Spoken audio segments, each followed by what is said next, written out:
हमारा आज का सवाल, कैंसर या सरतान के बारे में बाइबल मुकद्दस क्या कहती है। इस वीडियो के अंदर मैं बाइबली तालीमात की रोशनी में सवाल का जवाब दूंगा और उसके बाद कुछ मददगार तलीमी वसाइल को जानने में आपकी मदद करूंगा, लिहाजा इस वीडियो को आखिर तक देखिए।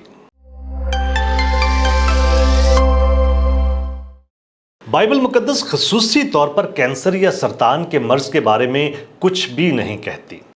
बहरहाल इसका हरगिज ये मतलब नहीं है कि बाइबल बीमारियों के मामले पर बात नहीं करती। हिजकिया बादशाह एक फोड़े की वजह से सख्त बीमार था, जो कि ऐन मुमकिन है कि किसी और नाम से जाना जाने वाला कैंसर ही हो। लेकिन अक्सर कैंसर या सरतान की इस्तिलाह का बाइबल मुकद्दस के अंदर इस्तेमाल नहीं हुआ। लेकिन ऐसी कई एक सूरत हाल देखी जा सकती हैं जिनमें बयान करदा बीमारी मुमकिना तौर पर कैंसर हो सकती है।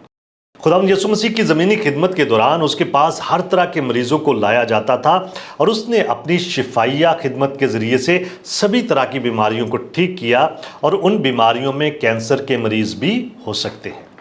और उनकी शिफा यहूदी लोगों के लिए ये निशान भी हो सकता था कि शिफा देने वाला मसीहा है।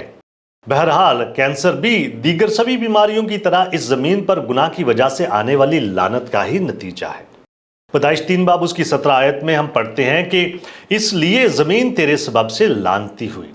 जिस लफ्ज़ का तर्जमा ज़मीन किया गया है उससे मुराद वहाँ की थोड़ी सी ज़मीन नहीं बल्कि पूरी दुनिया की ज़मीन है। ये ज़मीन गुनाह की वजह से लानत ज़दा हो चुकी है और इस वजह से सब आदमी मरते हैं। हम सब खाक हैं और खाक में लौट जाएंगे।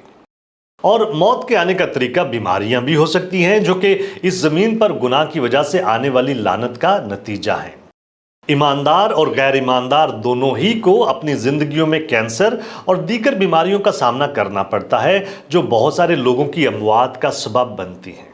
हमें इस बात को याद रखने की ज़रूरत है कि एक ईमानदार की ज़िंदगी में सब चीज़ें मिलकर भलाई पैदा करती हैं और सब चीज़ों में कैंसर भी शामिल है। हैरत अंगेज बात यह है कि अगरचे इस लानत ज़दा ज़मीन पर हम बहुत सारी बीमारियों बशमूल कैंसर का शिकार होते हैं, लेकिन इसके बावजूद हमारे लिए उम्मीद मौजूद है।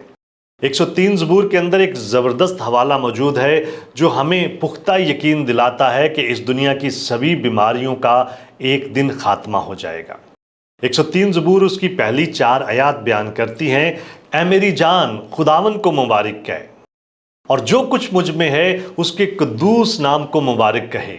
ऐ मेरी जान खुदावन को मुबारक कहे और उसकी किसी नेमत को फरामोश ना कर।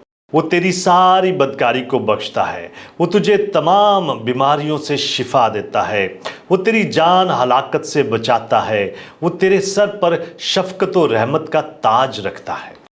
क्या इस हवाले का ये मतलब है कि खुदा इसी ज़िंदगी में हमें हर तरह की बीमारी और कैंसर वगैरह से मुकम्मल तौर पर शिफा देगा? खुदा ऐसा कुछ भी करने पर कादिर है, लेकिन ख्याल किया जाता है कि यहाँ पर इस हवाले का ये मतलब नहीं है। इसकी बजाय इसका मतलब ये है कि वही खुदा जो हमारे गुनाहों को माफ़ करता है एक दिन हमें उस मुकाम पर ले जाएगा जो उसने हमारे लिए तैयार किया है।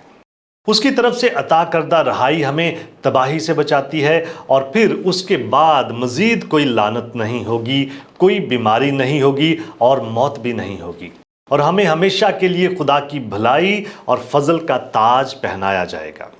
मसीह के वसीले से हमें गुनाह की लानत पर हतमी फतह पहले से ही हासिल है। क्या आप और बहुत कुछ जानना चाहते हैं?